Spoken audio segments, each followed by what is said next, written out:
겠네 찬송하겠네 찬송하겠네 생명을 주시는 구주로다. 아멘. 함께 기도하겠습니다. 몇 가지 기도 제목은 첫 번째는 우크라이나 사태를 생각해 주시고, 특별히 전쟁과 진 또 모든 전쟁이 눈이 멀고 종식되어지고 철저히 또 회하고 평화가 존속될 수 있도록 기도해 주시면 좋겠습니다. 두 번째는 이제 인수위원회 구성을 가지고 특히 청와대 이전 문제가 여러 가지 많은 분란들 정말 장소 이전이 아니라 정말 마음으로 국민 속에 들어가는 그런 대통령 현 정부가 될 수 있도록 기도해 주시면 좋겠습니다. 그리고 세 번째는 우리 병자들을 포함해서 반주자 김덕표 집사님 자주 특별히 전은호 집사 가정에서 기도하시고 코로나 속기 정식이 되면서 일상이 다시 회복될 수 있는 그 삶을 통해서 기도하겠습니다.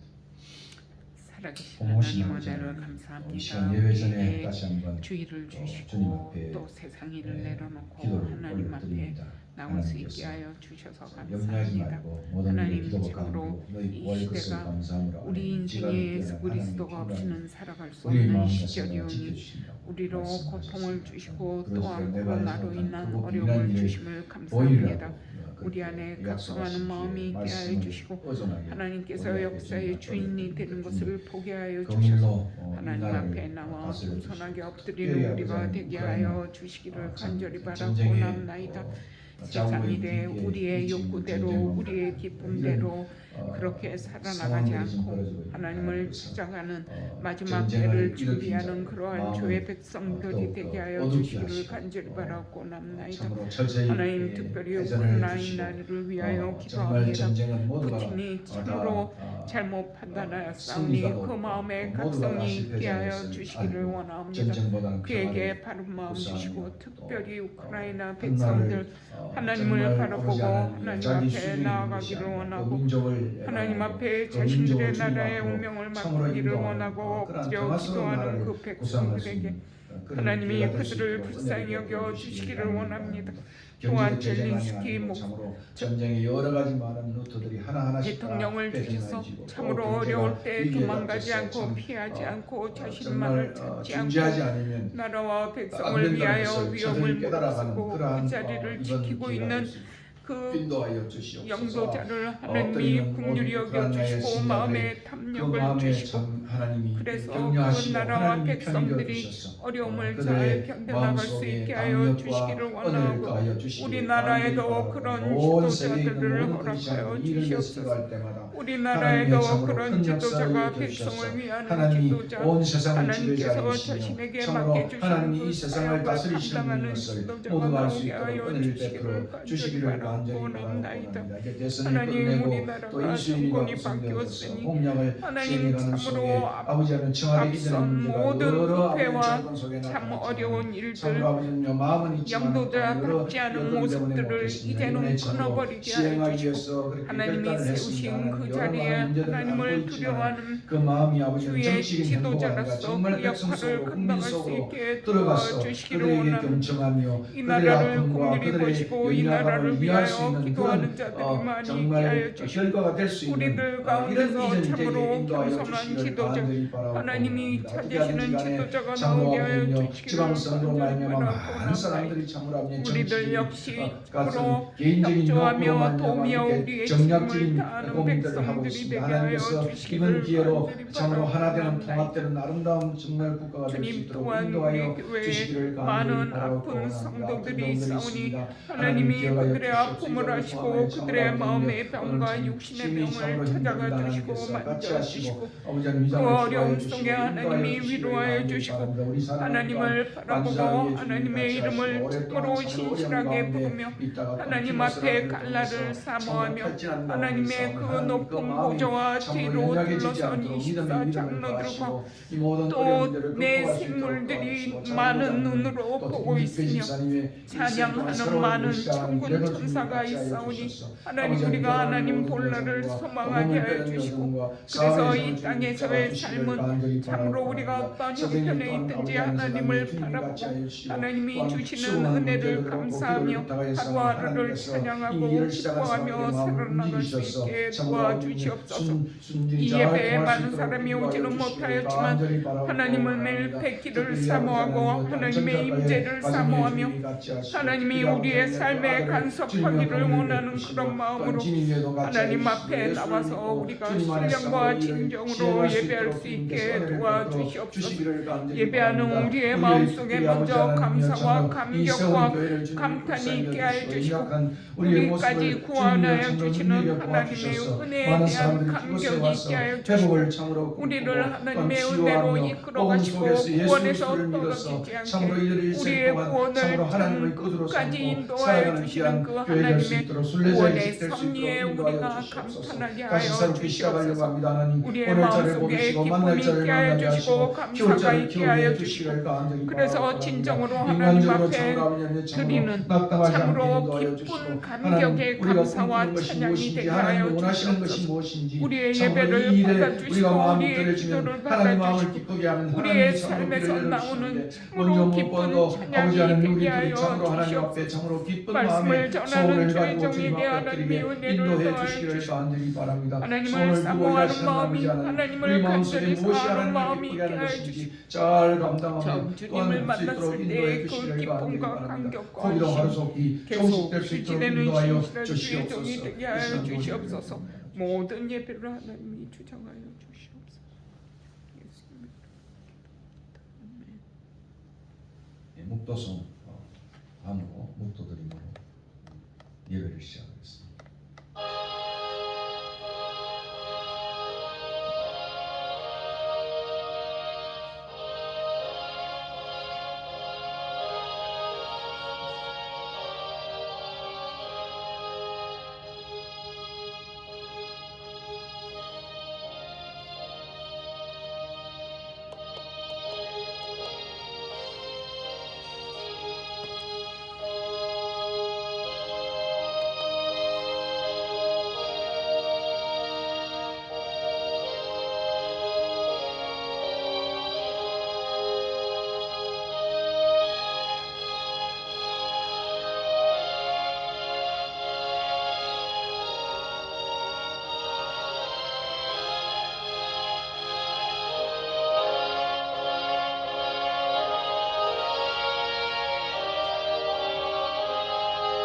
예수께서 모든 도시와 마을에 두루 다니사 그들의 회당에서 가르치시며 천국 복음을 전파하시며 모든 병과 모든 약한 것을 고치시니라. 우리를 보시고 불쌍히 여기시니 이는 그들이 목자 없는 양과 같이 고생하며 기진함이라. 이에 제자들이 이르시되 추수할 것은 많되 일꾼이 적으니 그러므로 추수하는 주인에게 청하여 추수할 일꾼들을 보내주소서 하라 하시니라. 고마우신 하나님, 오늘도 이 말씀 예배 전에 함께 읽었습니다. 하나님께서 그 아들을 보내셔서 이 땅에 참으로 하나님 없는 백성들이 유리하며 방황하는 모습을 보시고 불쌍히 여겨서 하나님께서 돌보셨던 것처럼 오늘 우리 하나님이 우리 가운데 오셔서 우리를 돌보아 주시옵소서. 참으로 추수할 때가 되었지만 일꾼이 부족하여 추수할 일꾼을 보내달라는 이 주님의 기도의 요청이 우리의 기도 제목이 되게 하시고 오늘도 우리 예배를 헌량하시고 정말 신령과 진정으로 마음을 다하여 드려지는 예배 되게 하여 주시옵소서. 두세 사람이 내 이름 모인 곳에 함께 하시겠다는 약속을 따라 또 저희 가운데 그 하심을 감사합니다. 진리로 오늘도 말씀으로 나타나 보여주시고 은혜로 자정하여 주시고 성령으로 충만한 오늘 예배가 될 수 있도록 이 시간도 성삼위 하나님 붙잡아 주시옵소서. 우리의 권속들 어디 있든지 간에 참으로 예배를 귀히 여기고 주님 앞에 올려드리는 귀한 권속들 될 수 있도록 지금도 주님이 지켜 주시옵소서. 감사하고 예수 그리스도 이름으로 기도하옵나이다. 아멘. 전능하사 천지를 만드신 하나님 아버지를 내가 믿사오며 그 외아들 우리 주 예수 그리스도를 믿사오니 이는 성령으로 잉태하사 동정녀 마리아에게 나시고 본디오 빌라도에게 고난을 받으사 십자가에 못 박혀 죽으시고 장사한 지 사흘 만에 죽은 자 가운데서 다시 살아나시며 하늘에 오르사 전능하신 하나님 우편에 앉아 계시다가 저리로서 산자와 죽은 자를 심판하러 오시리라. 성령을 믿사오며 거룩한 공회와 성도가 서로 교통하는 것과 죄를 사하여 주시는 것과 몸이 다시 사는 것과 영원히 사는 것을 믿사옵나이다. 아멘. 찬송가 67장.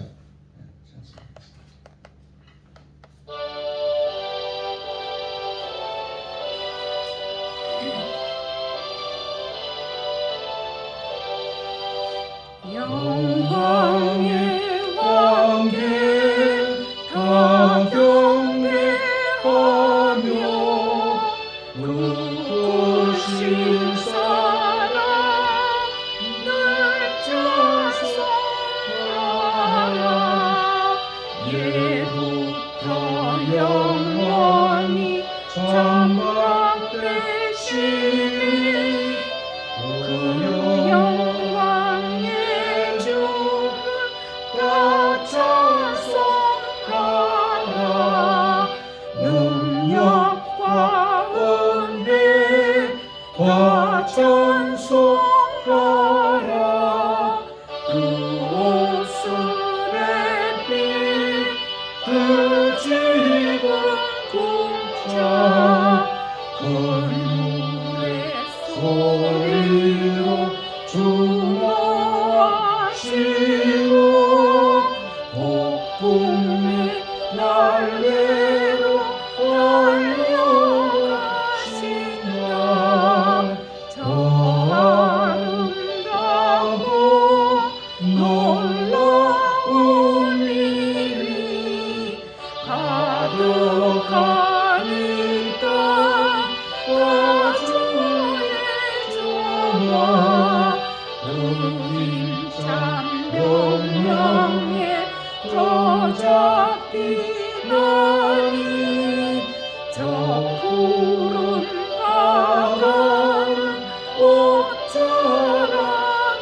옷자락이라. 질그릇같이 연약한 인생 주 의지하여 늘 강건하리. 온 백성 지으신 만왕이시니 그 자리 영원히 변함없소라.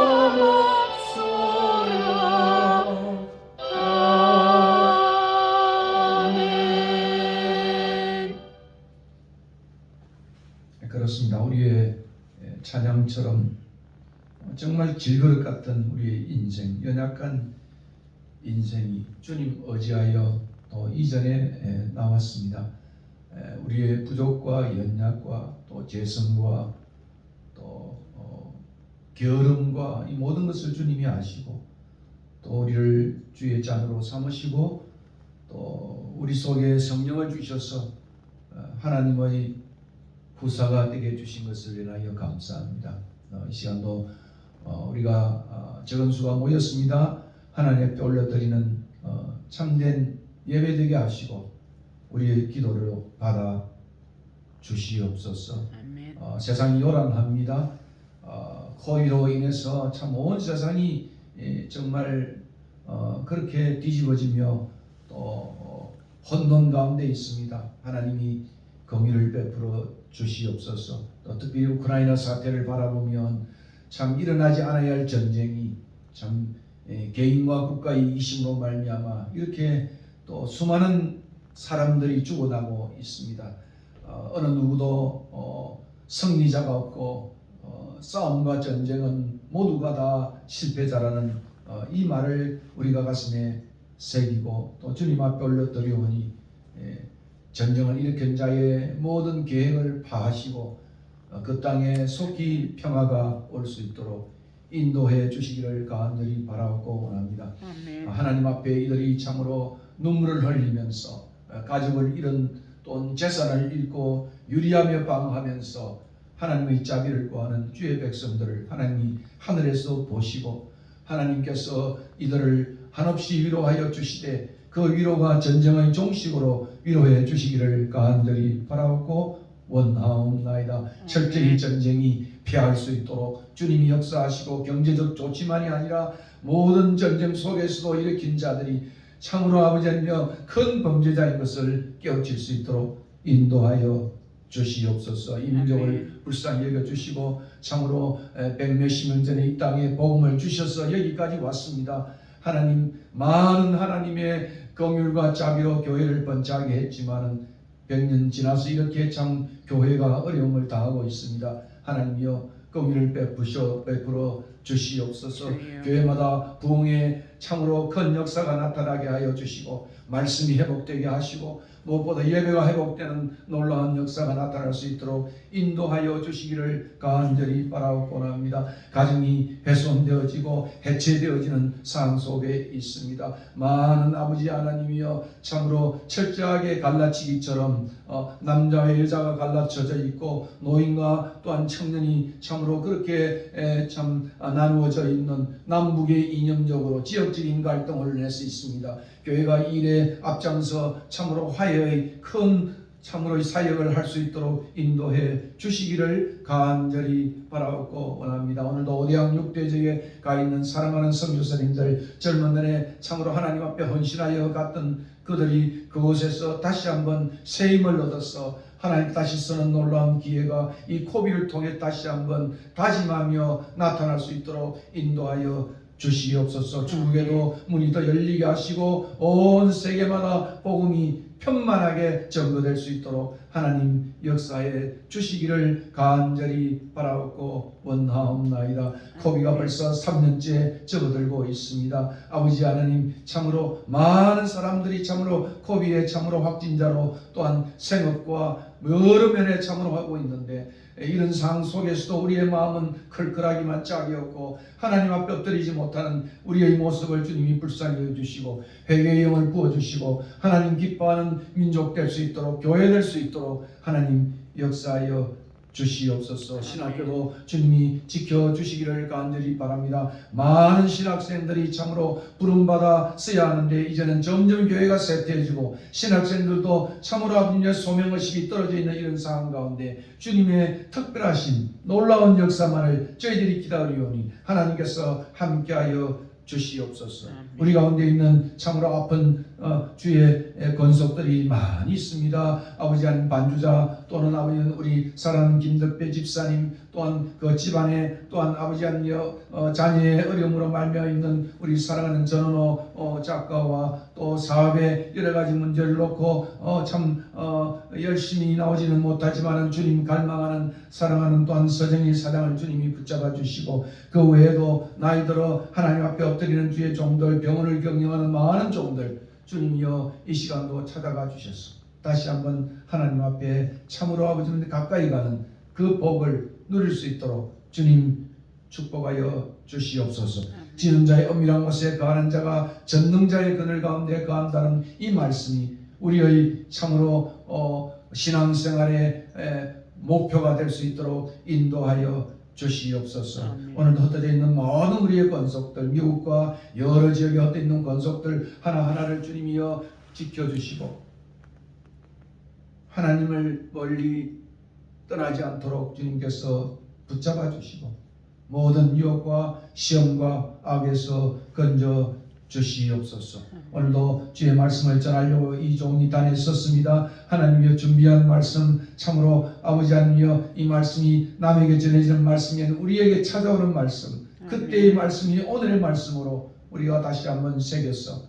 어떻게 하면 순례자의 집이 하나님 기뻐하는 그러한 하나님 마음을 닮아 참으로 이 사역을 감당할 수 있을지 다시 한번 새롭게 말씀하여 주시옵소서. 아멘. 우리의 기도를 온전히 받아 주실 것을 저희들이 확신하며 주 예수 그리스도의 이름으로 기도하옵나이다. 아멘. 아멘.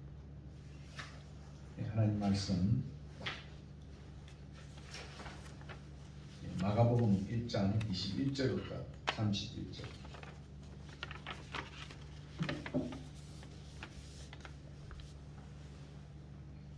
같이 읽겠습니다. 그들이 가버나움에 들어가니라 예수께서 곧 안식일에 회당에 들어가 가르치시니 무수 사람이 그의 교훈에 놀라니 이는 그가 가르치는 것이 권위 있는 자와 같고 서기관들과 같이 아니함일러라.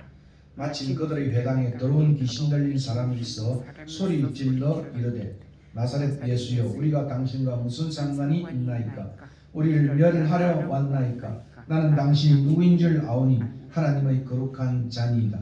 예수께서 꾸짖어 이르시되 잠잠하고 그 사람에게서 나오라 하시니 더러운 귀신이 그 사람에게 경련을 일으키고 큰 소리를 지르며 나오는지라 다 놀라 서로 물어 이르되 이는 어쩌미냐? 권위 있는 새 교훈이로다. 더러운 귀신들에게 명한적 순종하는도다 하더라. 예수의 소문이 곧 온 갈릴리 사방에 퍼지더라. 회당에서 나와 곧 야고보와 요한과 함께 시몬과 안드레의 집에 들어가시니 시몬의 장모가 열병으로 누워 있는지라. 사람들이 곧 그 여자에 대하여 예수께 여짜오되 나아가사 그 손을 잡아 일으키시니 열병이 떠나고 여자가 그들에게 수종되니라. 찬송은 나중에 하도록 하겠습니다. 오늘 하나님 말씀은 메시아로서 예수님의 사역의 모습입니다. 예수님께서는 하나님 나라를 이 땅에 세우기 위해서 가장 먼저 했던 사역이 제자들을 부르신 사역이었습니다. 우리가 앞에 16절부터 20절까지 보았던 내용입니다. 이 제자 사역을 통해서 첫 내 제자를 세우시는데 일상에 있는 사람들을 사람 낚는 업으로 부르셔서 영향력이 있는 그러한 사람들로 교회를 하나님의 나라를 공동체를 시작을 했습니다. 이렇게 하나님이 그들의 형편을 보시고 찾아오셔서 이 내 초기의 제자들을 부르셔서 그의 제자로 삼으심으로 인해서 그들이 주님을 따라감으로 이제 그들의 생애가 아주 놀랍게 변화되었던 역사를 우리는 잘 알고 있습니다. 이미 앞에서 우리가 보았던 것처럼 이제 세례 요한이 이제 드디어 순환 속에 사라지고 예수님이 출현을 했습니다. 예수님의 출현은 메시아의 때였고 하나님의 나라의 도래였습니다. 그가 전한 복음의 가장 핵심은 회개와 믿음의 복음 사역이었습니다. 다른 여러 가지 많은 일들을 벌린 것이 아니라 복음 전파에 그러한 것들을 집중하시면서 나갔던 것을 우리는 잘 알고 있습니다. 이처럼 앞서 천국 일꾼의 모집과 함께 이제 21절부터 이제 하루의 일과가 완전히 들어져 있어요. 여기 살펴보시면 물론 이제 32절부터 34절까지 내용은 요약적인 내용이기도 하고 저물때까지. 그러니까 우리가 하루의 날을 보면 저물때부터 시작해서 그 다음 저물때까지가 유대의 하루 기간이라 그렇게 말할 수 있습니다. 그러니까 예수님이 얼마나 바쁘시게 사역을 했는지를 우리는 이 21절부터 또 34절까지 내용을 읽어보게 됩니다. 다시 말하면 하나님의 아들이신 예수 그리스도의 공사의 모습을 대단히 구체적으로 보여주는 것입니다. 사실 이 마가복음은 굉장히 다른 복음서보다 짧은 복음인데 이 하루 일과의 내용에 대해서는 굉장히 이 하루를 늘려서 그가 얼마나 바쁘게 사역을 했는지를 보여준과 동시에 예수님의 사역의 모습이 어때야 되는 것인지, 그러므로 그 전형을 가지고 오늘 우리의 교회가 어떤 주님의 모습을 본받아 해야 될 것인가를 보여주는 그런 면이 없잖아 이 본문 가운데 있는 것입니다. 결국 예수님의 사역은 오늘 본문에 보니까 안식일 아침에 회당에서 가르침으로 시작을 했습니다. 그래서 가르침과 축기와 그리고 치유, 축기와 치유를 하나로 뭉칠 수도 있고 좀 따로 뗄 수도 있는 그런 내용입니다. 그래서 더 크게 말하면 복음 전파, 가르침, 축기, 치유, 이것이 예수님의 사역의 하나의 전형이다, 이렇게 말할 수 있습니다. 오늘 제가 예배 전에 마태복음 9장 35절부터 읽었는데 그것도 마찬가지겠죠. 그 내용이 요약적으로 기술되고 있습니다. 근데 놀랍게도 우리가 다음 시간 우리가 보는 것처럼 이런 사역이 끝나고 그 다음 날에 떼어져서 예수님은 사역의 새로운 전환점을 갖게 됩니다. 이 새벽 오히려 미명의 한적한 곳에 가서 주님이 기도하는 그러한 모습인데, 이 기도 위에 그가 했던 그 길도 바로 복음 전파의 일이었습니다. 38절에 보면 내가 이를 위하여 왔노라 하고, 예수님은 이제 갈릴리 가버나움에서부터 더 먼 유대 지역으로, 이방 지역으로 전도 여행을 떠나고 있는 모습을 볼 수가 있습니다. 오늘 21절과 28절은 안식일에 가버나움 회당에서의 사역을 우리에게 보여주고 있죠. 마가에 따르면 예수님의 공사에 이렇게 갈릴리 가버나움에서 그 자리를 털고 있습니다. 많은 정치와 그리고 또 그런 지도자들이 모인 예루살렘이 아니고 갈릴리에서. 이거 참 의미 있는 그런 내용입니다. 오늘 출세하려면 다 이제 서울로 가야 되고 또 그 당시도 출세하려면 예루살렘으로 가야 되는데 예수님은 오히려 갈릴리에서 그 자리를 털고 있습니다. 이 갈릴리가 바로 우리가 16장 8절에 제가 첫 이제 강의하면서도 말씀을 드린 것처럼 이방 선교의 요람이 되는 것입니다. 그리고 부활 후에 주님께서 제자들에게도 또 그 여인들에게도 가서 베드로에게 다시 갈릴리에 뵐 것이다. 갈릴리는 이방 선교 요람인과 동시에 다시 부르실 선교의 장소가 되기도 하는 것입니다.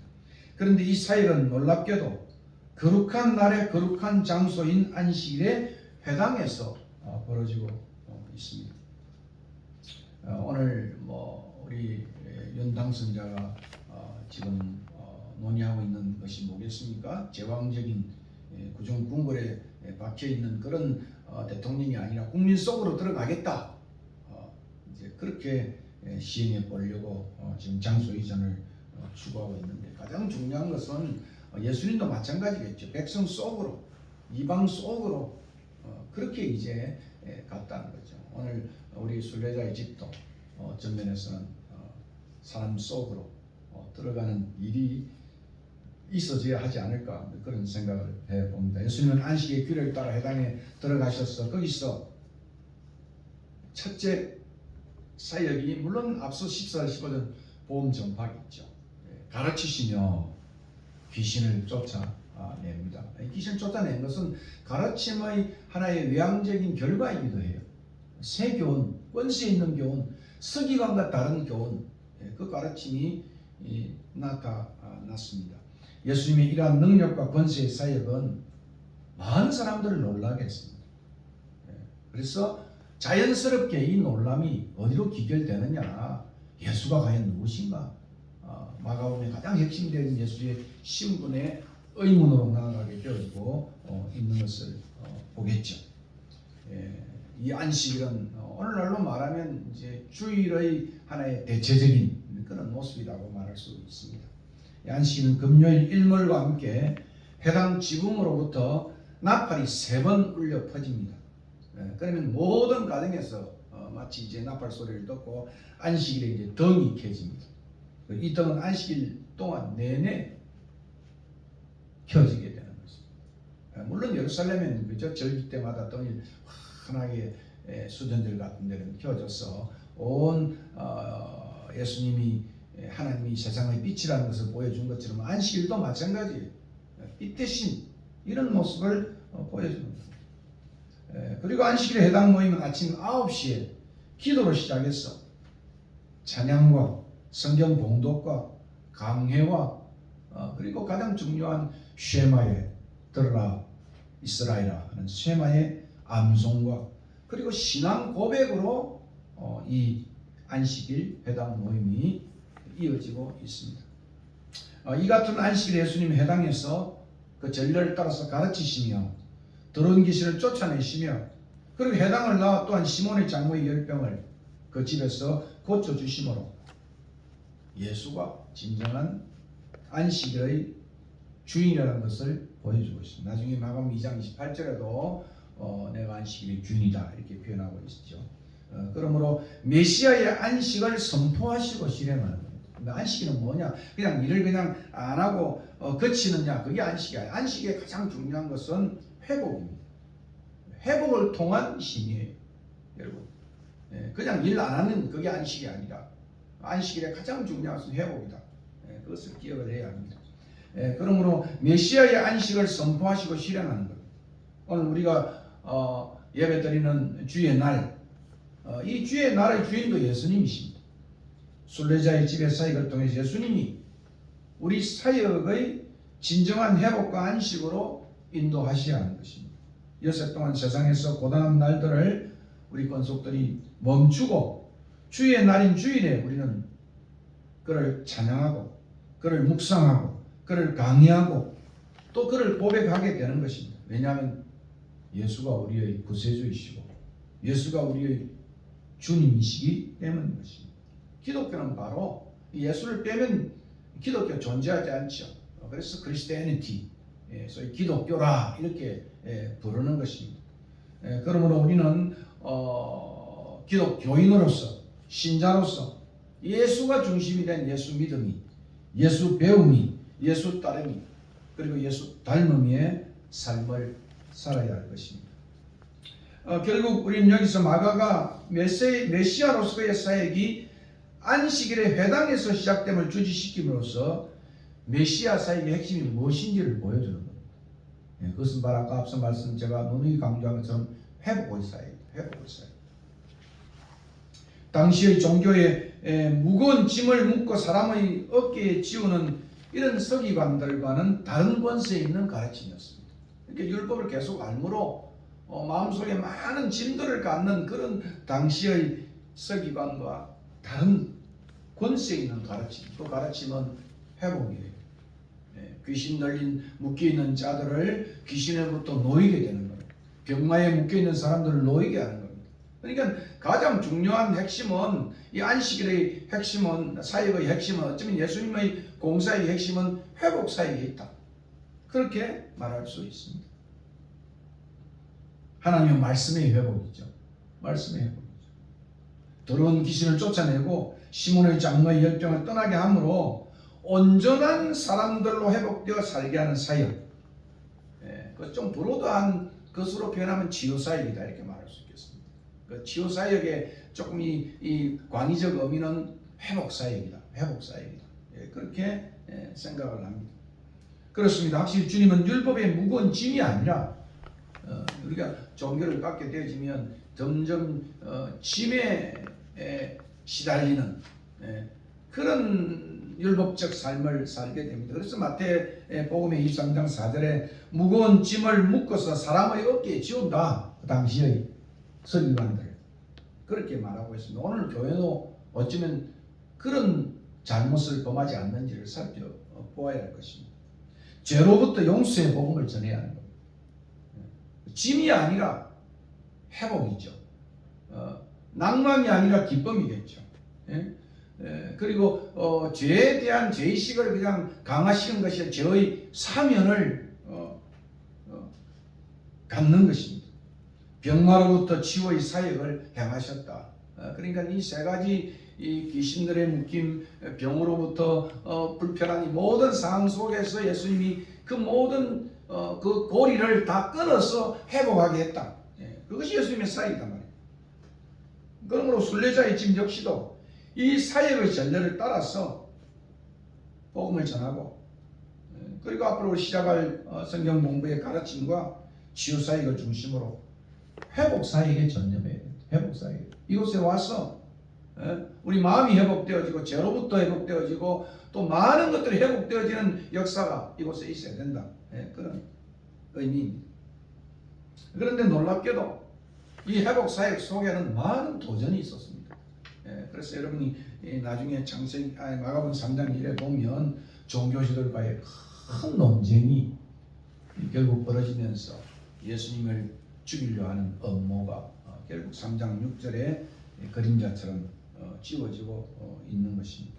다시 한번 정리하면 메시아로서 예수님의 사역의 모습은 가르침과 치유, 축기, 복음 전파 이 네 가지입니다. 네 가지.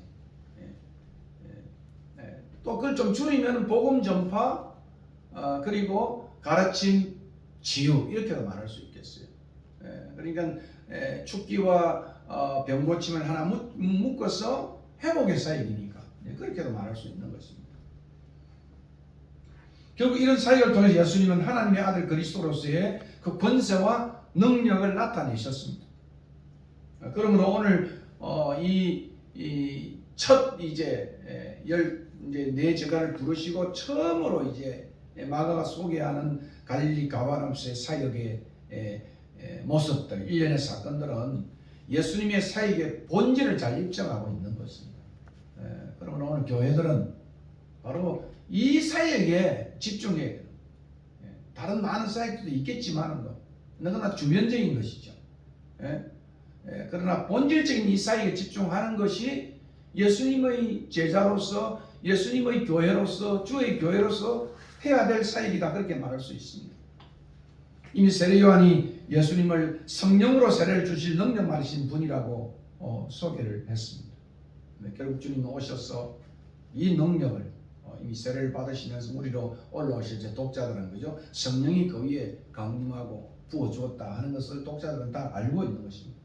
그러므로 이 놀라운 성령의 강력한 능력과 권세로 결국 그의 가르침은 새로운 가르침이고 능력 있는 가르침이고 권세 있는 가르침이다 하는 것을 보게 됩니다. 아브라함에서 시작된 메시아로서 예수님이 이런 사역은 놀라운 능력과 권세하에 온 갈릴리에 퍼졌다. 온 갈릴리에 퍼졌다. 1장 28절에 그죠? 그의 영향력을 짐작할 수 있겠죠. 그러니까 이 영향력은 결국은 우리들이 거기서 어떤 하나의 모델을 찾는다고 한다면 성령의 능력 하에서 그죠? 그 권세 하에서 그리스도가 그 이름이 정말 전해지면서 그가 다스릴 수 있는 다스리는 그것이 나타나야 된다 그런 말이에요. 이 사역에 대한 반응은 뭐였습니까? 단순히 놀람에 그친 것이 아니라 예수가 누구신가에 대한 그런 올바른 믿음과 함께 회개와 믿음으로 나아갔습니다.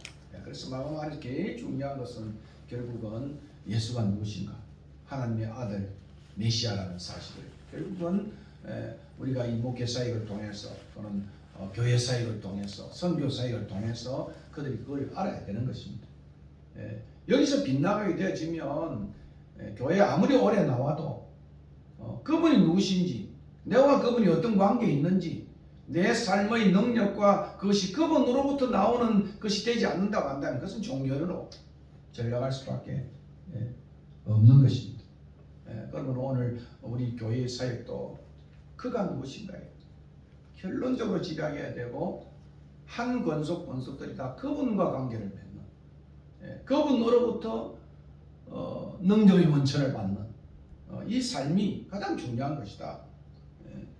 그 이야기를 제가 오늘 본문을 통해 다시 한번 강조하려는 것입니다. 예수님의 사역으로 말미암아 신분과 권세에 대한 이 이슈는 공사에게부터 계속 논쟁의 화두가 되어서 복음서의 중심된 논란으로 나아가게 됩니다. 내가 유대인의 왕이냐, 유대인의 왕이냐. 목회사역도 마찬가지겠죠. 우리의 목회사역이 예수가 누구신가로 거기서 귀결되지 않으면 한 사람 한 사람들을 그 예수와 관계를 맺고 교제를 맺는데 접붙여주지 아니한다고 한다면 결국은 오늘 교회는 단순히 평생교육장처럼 교육의 일환밖에 안 되는 겁니다. 또는 단순하게 치유만 되어지는 그런 것으로 끝나는 거예요. 사회봉사로 그치지 정말 기독교의 참된 본질인 구원과 영생의 길로 나아가지 못하는 것이다. 그렇게 되어지면 교회는 힘이 없는 거예요. 교회는 뭐 어느 정도 사람이 모였다가 흩어져 버리지. 정말 한 사람 한 사람이 내 안에 그리스도가 사는, 또 그리스도와 더불어 사는 그 삶이 부재하는 그런 것으로 세워진 교회가 된다. 그 말이에요. 여기서 공사의 모습을 제가 여러 번 말한 것은 세 가지로. 첫째는 가르침. 해당에서의 가르침의 특징은 뭐겠습니까? 권세 있는 가르침, 놀라운 가르침이에요. 새로운 가르침. 예? 그 반응은 마가는 이렇게 표현하고 있습니다. 22절에 무사람이 그의 교훈에 논란이 이는 그 가르치는 것이 권세 있는 자와 같고 서기관들 같이 아니하며. 뭐 당시의 서기관들은 어떤 학파에 해가지고 뭐 하나의 해석된 내용들을 가지고 어느 유명한 랍비에 의하면 뭐 이렇게 말을 했지 않습니까? 그러나 예수님은 그것을 의존하지 않아 하나님께 직접 받은 그 말씀을 가지고 널리 전했습니다. 27절에 다 놀라서로 물으되 이는 어쩌미뇨 권세 있는 새 교훈이로다. 더러운 귀신들이 명한즉 순종하는도다. 이것이 바로 예수님의 가르침의 모습입니다. 예. 그러므로 가르침과 권세는 여러 번 짝을 이루면서 반복하여 언급되고 있습니다. 예수의 가르침은 하나님으로부터 직접 위임을 받는 선자들의 가르침만이 아니라 그 이상이었습니다. 권세 있는 가르침이었어요. 당시 서기관들은 일종의 임용된 랍비들로서 그들에게 전해진 전통의 설명자, 해석자에 불과한 오늘 많은 신학교에서 공부해서 뭐 누구에 의하면 어느 신학자에 의하면 뭐 그런 어떤 많은 설명들로 끝나겠죠. 그러나 하나님 말씀을 받아 전하는 선자들의 가르침과는 구분이 되는 것입니다. 이미 예수의 가르침은 400년 동안 선자들의 목소리가 끊어졌습니다. 어두운 시대였습니다. 수많은 할렐 학반이, 삼마이 학반이, 많은 학파들이 생기면서 그 안에 수많은 것들이 있었지만 그러나 진정한 영적인 역사는 나타나지 않았다. 이것이 오늘 우리 본문이 보여주는 그런 내용입니다. 신학교도 우적 수준으로 수없는 많은 신학교 생기지만 과연 하나님의 변화의 말씀의 역사가 나타나야 되는데 그것이 오늘 본문은 다시 한번 우리에게 강조해 주고 있는 것입니다. 강력한 권세 있는 가르침으로 당시 무미건조하고 형식적인 위선적인 서기관들의 가르치과는 판이하게 달랐다고 본문은 말하고 있습니다. 그러므로 늘 복음서가 말하는 것처럼 하나님의 말씀보다는 장로들의 유전과 인간의 계명, 의식법이나 정결법의 규례를 지키는 것만 집중함으로 결국 외식과 헛된 경배에 빠져서 하나님의 계명을 저버리게 되어지는. 그래서 마태복음 23장에 아주 혹독한 화이실진저 서기관과 바리새인들이 이렇게 비평하고 있는 것을 보게 되고 오늘 마가복음 7장에서도 정말 진정한 참된 계명이 무엇인가 입술로 외치지만 마음으로부터 하나님은 멀어졌다 이렇게까지 지적을 하고 있습니다. 그러나 예수의 가르침은 속빈 강정같이 삶과 능력이 없는 말만 번들한 형식적인 위선적인 가르침이 아니라 권세와 능력을 지닌 자비와 사랑에 기초한 회복의 가르침. 이 점이 오늘 저희 목회사에게 우리 순례자회사에게 큰 도전이 되어야 할 줄로 알고 있습니다. 우리의 가르침은 어떤 가르침인가? 서기관들 같은 모습인가? 제에 대한 도전이기도 하죠. 예수님처럼 성령에 이끌린 지혜와 능력과 권세 있는 자의 모습인가? 진실하고 거룩한 가르침이 부재한 작금의 오늘 신학교의 현장과 그리고 사회의 모습 속에서 우리의 목회는 진리와 능력의 권 있는 가르침이 더없이 요구되는 거죠. 말의 잔치에만 끝나. 그러기 위해서는 하나님의 뜻에 철저히 순종하여 성령에 이끌리는 사역을 해야 할 것입니다. 그리고 두 번째는 귀신을 쫓아내는 23절부터 28절입니다. 이 권세 있는 회당의 가르침과 함께 예수님은 더러운 귀신 들린 사람을 그곳에서 쫓아냅니다. 이것이 마가복음에 나타난 첫 번째 이적이었습니다. 마가에 나타난 첫 번째 이적은 죽기 이적이었습니다.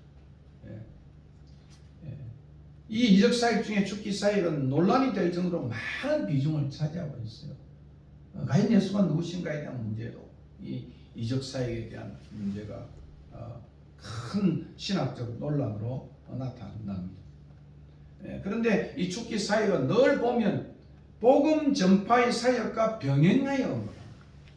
그러니까 복음 전파를 활성화시키는 거예요. 결국 예수가 누구신가? 그분에게 집중하게 하는 것이죠. 복음을 듣게 하는 것이죠. 이것이 6장에도 1장 39절에도 나타나는 겁니다. 그러니까 내가 이를 가히 왔노라 하고 그가 집중하는 가장 큰 것이 바로 복음 전파의 길을 떠나는 것이다. 복음 전파의 길을 떠나는 것이다.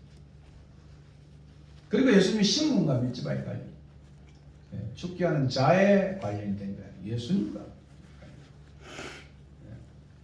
그래서 자주 이 죽기 사회를 보면 귀신들은 예수님의 신분을 알아보았던 것을 보게 되는데, 그러나 그 신분에 대한 이해도 그냥 능력 있는 그런 거룩한 능력의 하나님의 아들 정도는 알지 고난의 길을 가는 메시아라는 사실을 그들이 깨우치지 못하기 때문에 결국 예수님은 그의 신분을 고백하는 그들에게 침묵을 요구했던 내용을 우리는 성경을 통해서 보게 됩니다. 오늘 이 죽기 사역을 통해서 결국 우리가 알아야 할 가장 중요한 것은 복음 전파를 통해 이런저런 찾아 구원하러 오셨지만, 그러나 예수님의 사역 중에 가장 중요한 사탄을 멸하고 영적 전투에 있다, 그런 이야기. 이런저런 찾아내는 구원론적인 것과 사탄을 멸하는 것은 따로 분리된 게 아니에요. 함께 있는 거예요. 함께 있는 거예요. 이미 광야 시험에서 예수님의 사역이 사탄과의 전투임을 우리는 앞에서 보았습니다. 결국 공사의 시작에서 예수님이 더러운 귀신과 대면함을 통해 입증해 주는 것은 무엇이겠습니까?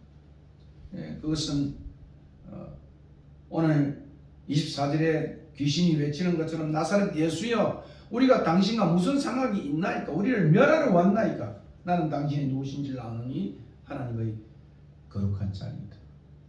결국 예수님이 오신 것은 이 사탄의 권세로부터 하나님의 백성을 구원하는 것입니다. 결국 나사렛 예수라고도 하고 하나님의 거룩한 자라고도 알고 있지만은 그러나 그들의 가장 중요한 그것은 자신들을 멸하러 온 사탄의 권세로부터 그 백성을 정말 인도하는, 구원하는 그런 내용의 의미를 가지고 있다, 그런 이야기입니다. 이 내용은 결국 결박된 하나님의 백성을 회복하는 사역이죠. 회복하는 사역이죠. 성령이 한 강력한 능력의 사역을 통해서 사탄의 권세에 결박된 하나님의 백성을 찾아오는 겁니다. 이게 바로 구약의 출애굽의 모습 아니겠습니까? 바로의 손에서부터 그들에게 재앙을 내려가지고 내 백성은 가게 하라.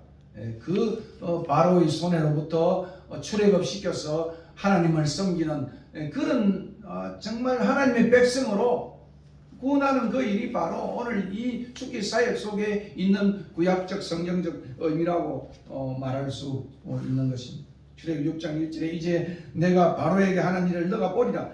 강한 손을 더함으로 바로가 그들을 보내리라. 강한 손을 더함으로 바로가 그들을 그 땅에서 내어보냈다. 이 하나님의 말씀은 오늘 이 본문의 죽기의 사역에 아주 핵을 이루는 그러한 구약의 하나의 핵심 듯 하나의 사상이다, 그렇게 말할 수 있습니다. 결국 애굽 왕 바로는 하나님께서 모세를 통해 보여준 수많은 지향들로 인해 하나님의 백성을 풀어주는 것입니다. 해방시켜주는 것입니다.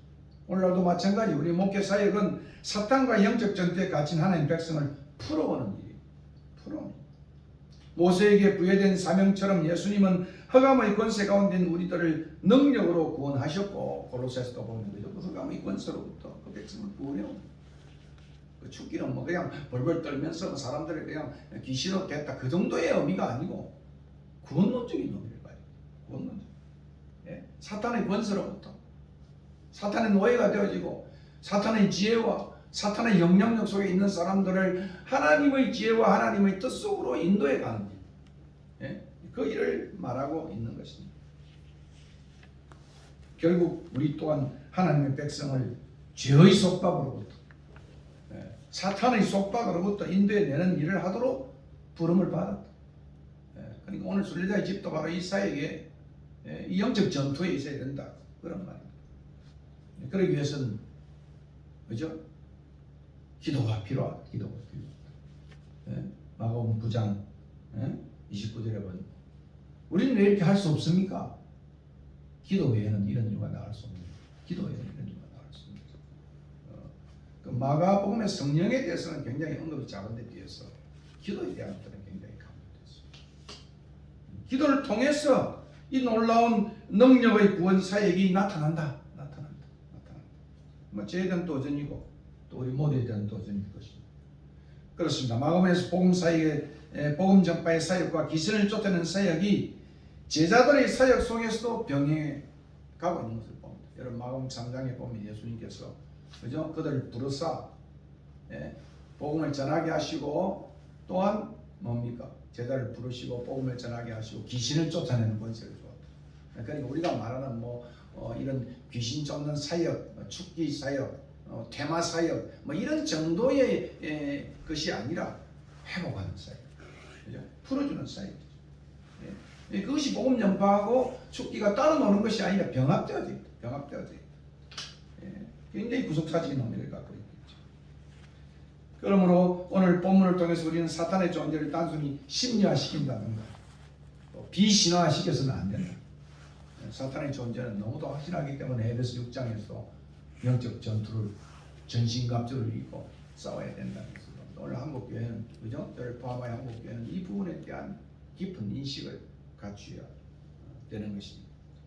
예수님은 악의 도래인 사탄의 세력을 몰아내심으로 이 땅에 하나님의 나라를 건설해 가는 것입니다.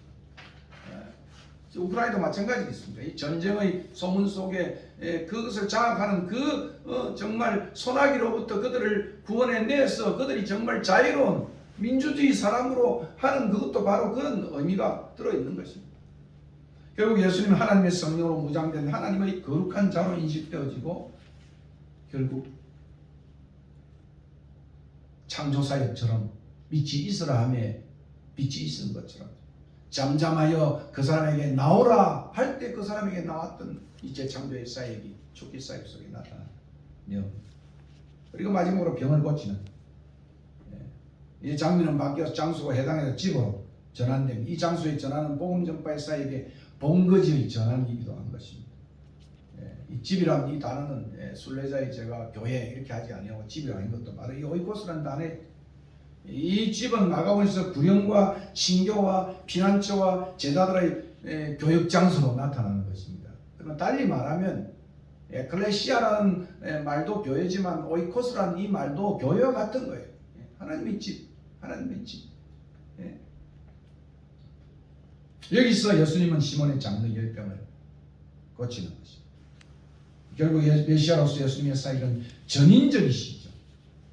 영만 구원하는 것이 아니라 우리 육신도 온전하게 마지막 날에는 거죠. 우리 몸을 영광스러운 부활의 몸으로 바꾸시는 온전한 사역을 합니다. 그날에 우리는 몸과 영혼이 그리고 온 우주가 구원을 받습니다. 마지막 날에 부활한 몸을 갖게 되는데 이것이 메시아 구속 사역의 한 부분인 것입니다. 예수님께서 열병에 걸린 시몬의 장로를 손으로 붙잡아 일으키셨다. 이 단어가 부활의 의미예요. 부활의 의미. 일으키다. 이 단어를 죽음에서 일으키시다. 결국은 이 열병의 이러한 것으로부터 그를 일으키셔서 새로운 삶의 전환을 해가는 겁니다. 그래서 일으켜서 뭐 했습니까? 수종들더라. 일으켜서 사역을 하는 거예요. 광야 시험에서도 마찬가지면 들짐승들에게 떼어져서 천사들이 수종들더라. 결국은 이제 온전해진 사역은 봉사의 사역으로 귀결되어지는 것입니다. 그러면 오늘 순례자의 집은 이 가르침과 이 놀라운 하나님의 권세 있는 능력과 이 병고침을 통해서 사람들이 회복으로 끝나는 게 아니라 봉사로 나의 양을 보여주고 있는 것입니다. 이것이 바로 마가복음이 말하는 제자 훈련의 기결이다. 예. 오늘 이 내용을 우리가 가슴에 안고 우리 순례자의 집이 어떤 사역을 해야 될 것인가 깊이 반추하는 우리 모두가 되었으면 참 좋겠습니다. 찬송하겠습니다. 508장.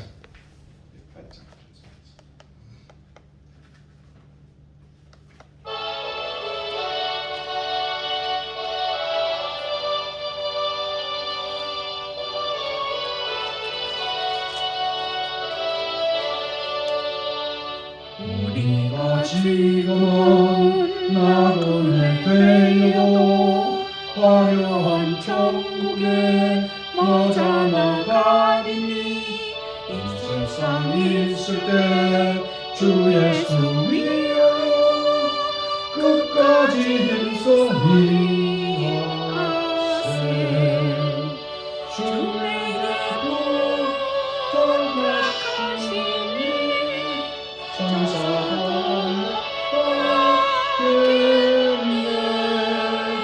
화목케 하신 주의 말씀을 온 세상 널리 전하세.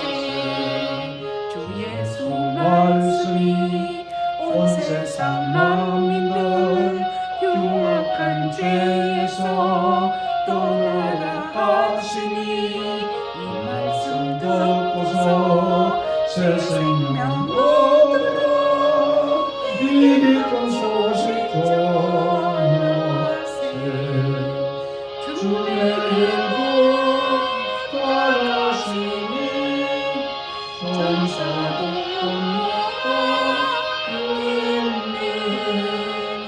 함께 하시 우주의 말씀을 온 세상 널리 전하세. 영생의 복락과 천국의 갈 길을 만백성 알도록 나가서 전하세. 이 예수 말씀이 이 복음 전하라. 우리에게 부탁하셨네. 주에게 부탁하시니 천사도 화목케 하시 우주의 말씀을 온 세상 널리 전하세.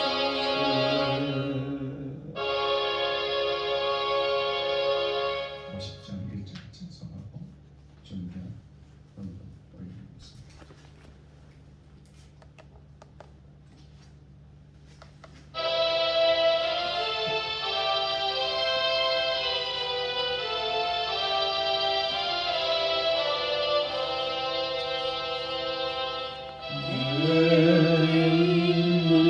온 것을 아낌없이 드리네.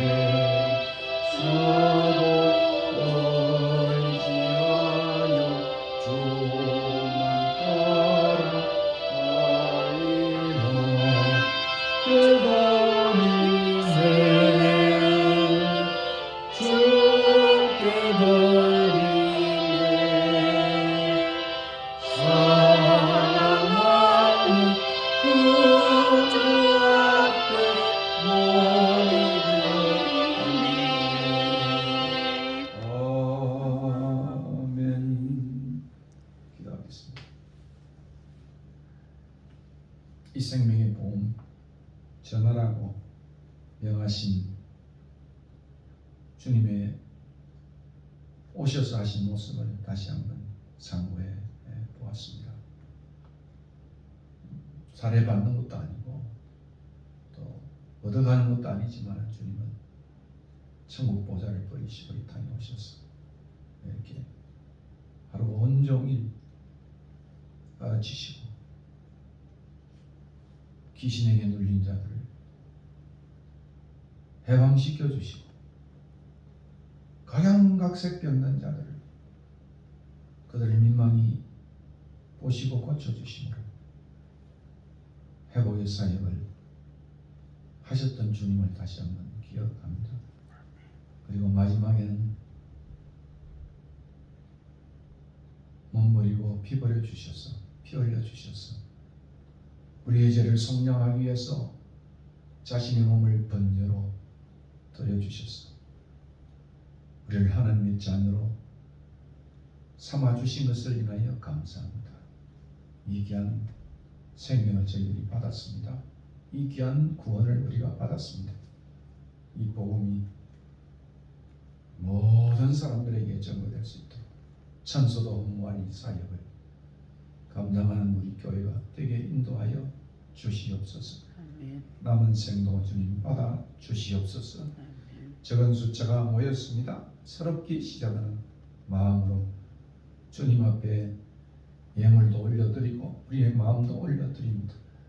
하나님이 받으시고 이것을 통하여 놀라운 해방의 역사가, 회복의 역사가, 치유의 역사가 나타날 수 있도록 하나님 우리를 붙잡아 주시옵소서. 아멘. 아버지 하나님, 사람을 의뢰하면 올무에 걸리거니와 여호와를 의뢰하는 자는 안녕히 가리라고 말씀하신 하나님의 말씀을 가슴판에 새깁니다. 하나님은 전능하셔서 못하실 것이 없는데 우리의 믿음이 약하고 연약하여 참 늘 하나님 앞에 부끄럽게 설 수밖에 없는 것들입니다. 용서하여 주시고 새롭게 하여 주시고 은혜로 찾아와 주시옵소서. 오늘도 적은 물질을 올려드렸습니다. 이 물질이 사람 살리는 일에 사용될 수 있도록 인도하여 주시옵소서. 참으로 이 교회 필요한 일꾼들을 만나게 하시고 보내어 주시고 훈련하게 하여 주시옵소서. 이제 4월달 지나서 이제 시작하는 성경 공부 위에도 성령의 큰 은혜가 부어지게 하여 주셔서 하나님의 놀라운 권세와 능력을 말씀 속에 체험할 수 있도록 종을 사용하시고 인도하여 주시옵소서. 이제는 우리 주 예수 그리스도의 은혜와 하나님의 크신 사랑과 성령의 교통하심이 다시 한번 주님이 이 땅에 오셔서 온종일 수고하시면서 우리에게 진정한 보험사에게 참된 모습을 가르쳐 주시면서 너희들도 나를 본받아 이렇게 하라는 주의 명령에 순종하기로 다짐하는 주의 백성들 머리 위에 한국 교회 위에 오대한 육대주의가 있는 주의 종들 머리 위에 이제부터 영원토록 함께 있을지어다. 아멘.